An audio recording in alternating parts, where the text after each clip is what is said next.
Salut les collègues, c'est Lunsa pour une nouvelle vidéo.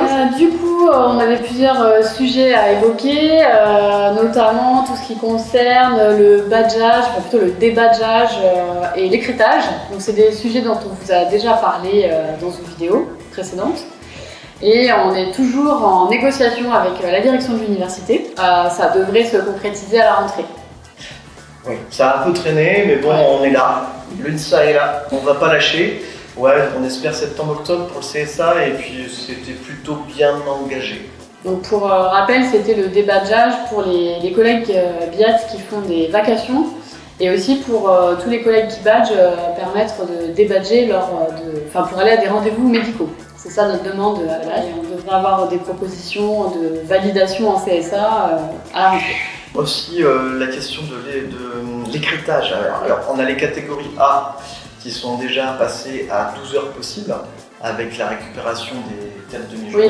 Oui, les catégories A dorénavant peuvent récupérer 4 demi-journées si elles ont eu des heures écrétées, ce qui n'était pas le cas avant. Grosse victoire quand même, hein. Ouais. Ça on le dit rapidement, mais c'est quelque chose qui traînait depuis des années. Et enfin c'est passé. Là, ce qu'on demande, c'est de ne plus avoir un système d'écrétage mensuel à 12 heures, mais de pouvoir apprécier en fait les heures sup qu'on fait plutôt sur 3 mois. Bon, on aimerait plus, mais apparemment c'est compliqué, il y a aussi des textes réglementaires, mais de pouvoir du coup gérer notre temps, que ça soit plus souple en fait, surtout pour récupérer ces heures. Les sujets récurrents, on a aussi toutes les astreintes. Là, normalement en juillet, la gouvernance doit revenir vers nous avec des propositions concrètes. Nous, on milite pas seulement pour la récup, mais aussi pour des rémunérations supplémentaires si on travaille le soir ou le week-end. Et ça pour valoriser le travail qui est souvent caché des collègues. Concernant les primes, on a obtenu quelques avancées l'année dernière, vous l'avez tous vu sur les FSE, et pour les contractuels sur la PFC.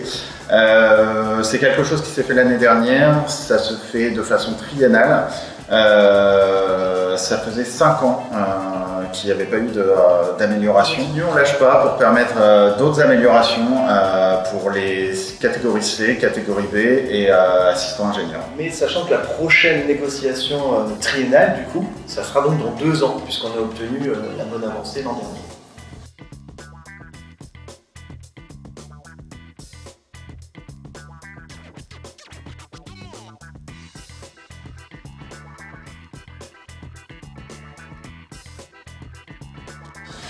Donc nous, à l'EMSA, on effectue un suivi des services, quel que soit le service. D'ailleurs, au niveau des instances, vous pouvez contacter la F3SCT sur son alias, et aussi par les tickets CSU.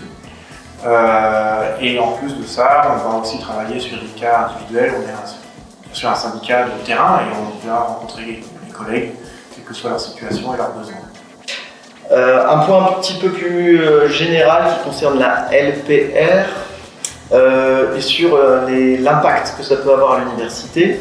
Donc notamment d'abord sur les collègues BIAT en termes titulaires dans un premier temps, en termes de repyramidage. Donc vous le savez sans doute, il y a 2 listes d'aptitudes, la liste d'aptitudes classique pour changer de corps et la liste d'aptitudes exceptionnelles qui nous a apporté quand même un bon lot de promotion.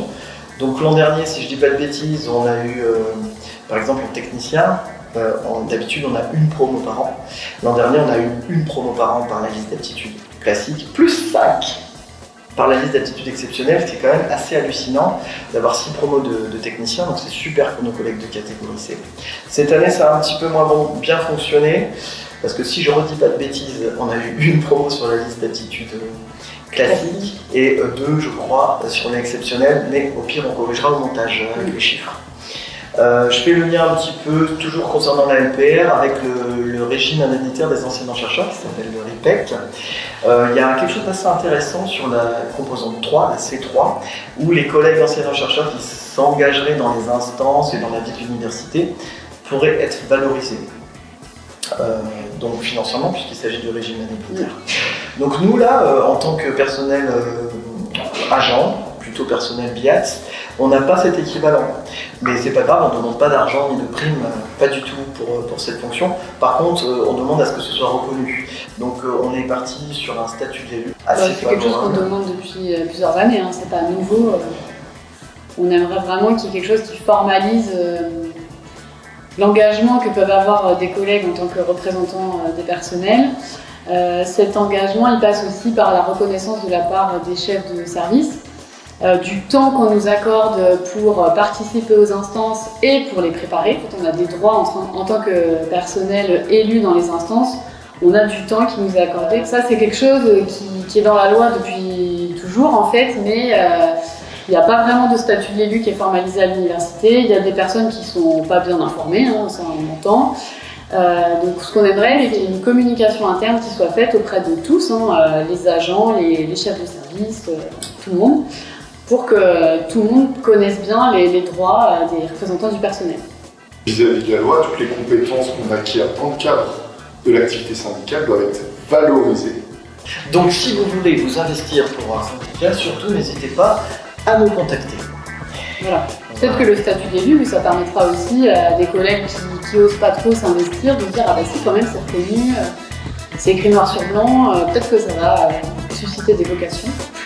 On ne sait jamais. Nous on vous souhaite de bonnes vacances. Bonnes vacances à tout le monde, profitez bien, reposez-vous bien, bien commencer l'année. Ressourcez-vous et on démarrera à la rentrée. Sur les chapeaux.